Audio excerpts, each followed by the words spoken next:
Have you ever met someone who had supreme confidence, no matter what it was they were doing, and you just couldn't figure out why they were so confident because you had issues with confidence yourself? Well, you're in the right place. We're gonna break it down today. So, having a confident mindset is not about being fearless, and it's not about having unshakable certainty in all cases. See, what confident people do is they have developed a skill through consistent mental habits. There goes that word again. If you were watching yesterday, we talked about discipline being an illusion because it's really all about your habits. So, move right along. What they have done is learn how to shift their perspective, their internal narrative, right? And they trust their ability to handle any situation that arises. And they just take action regardless of how they feel. So I'm gonna give you 4 steps how to cultivate a confident mindset. My name is Michael Douglas. This is Mindset Matters TV.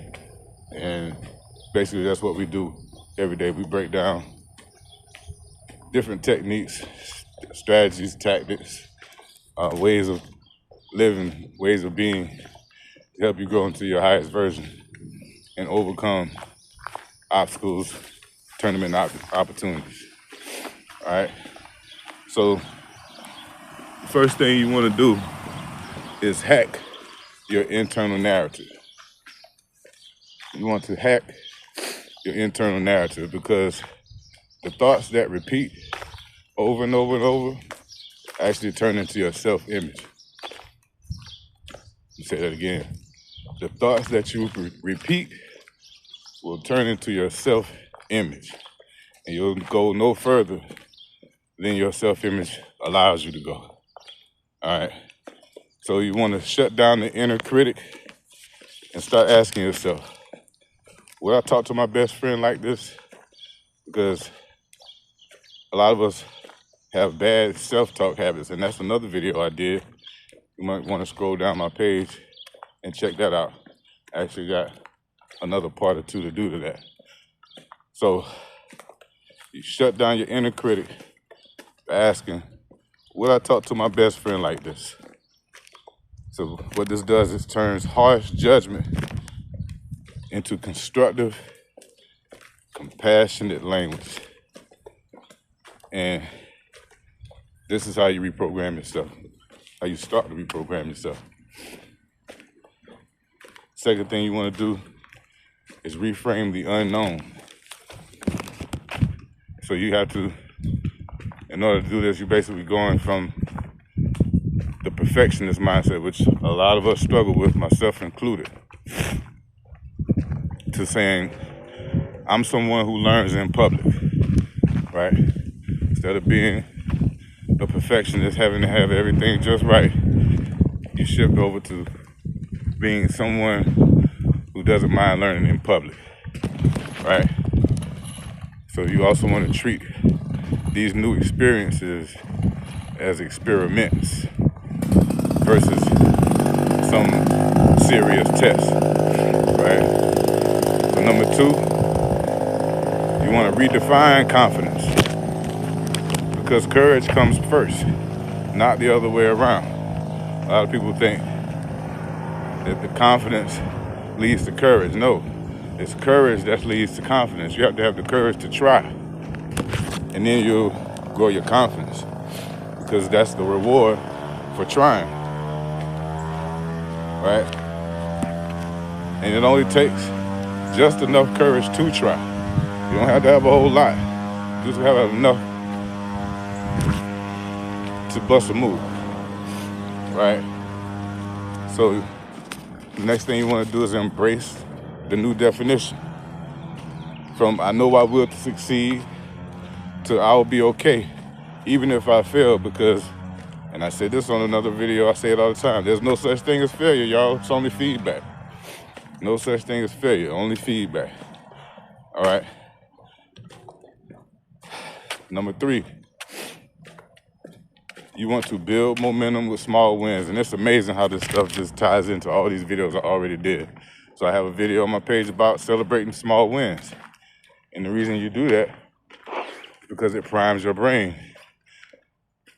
for the big wins. You can't accept the big win if you're not celebrating the small ones. That's how you end up self-sabotaging yourself, which is another video I did. Imagine that. All right.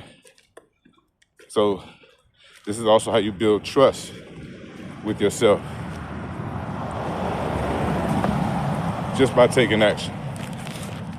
You build trust with yourself just by taking action.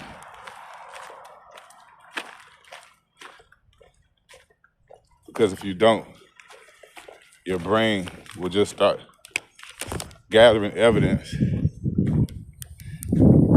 that shows you that you're not capable. Say that again. If you don't, your brain will just start gathering evidence to convince you that you're not capable. So you celebrate the small wins so you can update the story you're telling yourself.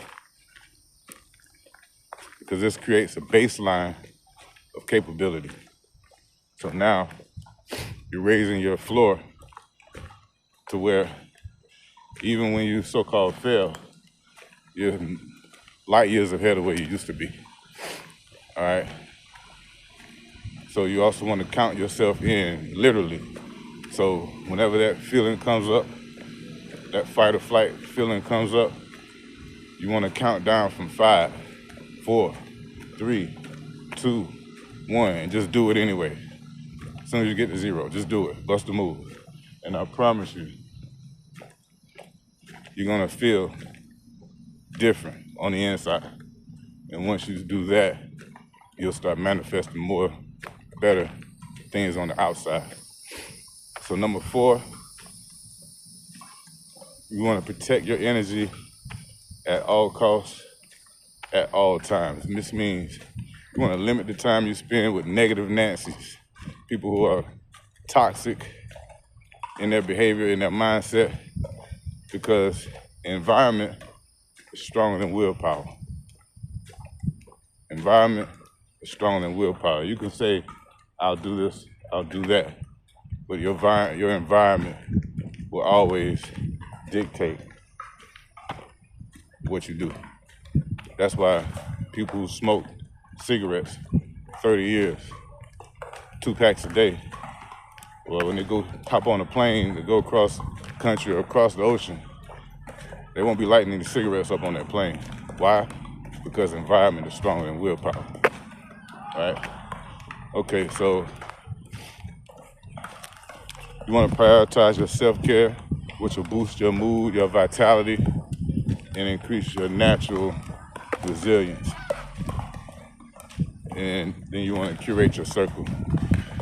How you doing? How you doing? Yeah, so again, curate your circle to get those, how we say it you say it in the streets, get them squares up out your circle. Get them squares up out your circle, okay? If they not about personal development, self-mastery, studying these universal laws, then they're not on the same path as you. So, and the reason you want to do that is you want to add more room for people that actually support you and support your growth, and people that don't go around comparing themselves or you to anybody else, because comparison is the thief of joy. All right, so quick recap. Number 1, hack your internal narrative. Number 2, redefine confidence. Number 3, build momentum with small wins. And then number 4 is protect your energy. So I believe I got everything I wanted to get off my chest. I'm I'm at the park and it looks like it's ready to start raining, so I gotta go ahead and shut this one down. But before I go, I gotta give y'all my gem, because it's all about elevating your mind to elevate your money over here. So with that said, either your mind will expand to match your money, or your money will just start to shrink to match your mind. That's why lottery winners go broke in record time. Peace.